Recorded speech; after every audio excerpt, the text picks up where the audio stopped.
এবার ক্রিকেটে বিনিয়োগের পথে সৌদি আরব। সংযুক্ত আরব আমিরাতের জনপ্রিয় ফ্র্যাঞ্চাইজি লিগ ILT20-র ম্যাচ অনুষ্ঠিত হতে যাচ্ছে মরুর দেশে। লিগটিকে পুরুষ ও নারী এই দুই বিভাগের আনুষ্ঠানিক প্রতিযোগিতা হিসেবে স্বীকৃতি দিয়েছে সৌদি আরাবিয়ান ক্রিকেট ফেডারেশন।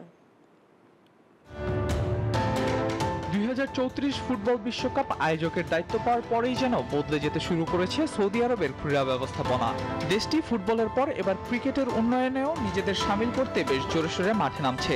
সেই ধারাবাহিকতায় সৌদি ক্রিকেট ফেডারেশন ও তাদের বাণিজ্যিক শাখা ক্রিকেট ইনভেস্টমেন্ট কোম্পানি এবার যুক্ত হচ্ছে সংযুক্ত আরব আমিরাতের জনপ্রিয় ফ্র্যাঞ্চাইজি টুর্নামেন্ট ILT20-র সাথে।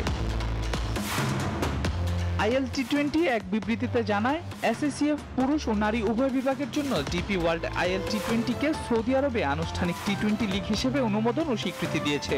এই মাইলফলক উপসাগরীয় অঞ্চলে ক্রিকেট বিস্তারে ILT20-র প্রচেষ্টায় আরেকটি গুরুত্বপূর্ণ পদক্ষেপ। সেখানে আরও উঠে আসে লিগটিতে সৌদি ক্রিকেটারদের সরাসরি যুক্ত হওয়ার কথাও। সে সঙ্গে প্লেয়ার নিলামে প্রতিটি ফ্র্যাঞ্চাইজির অন্তত একজন সৌদি খেলোয়াড় নেওয়া বাধ্যতামূলক থাকবে বলেও জানায় তারা।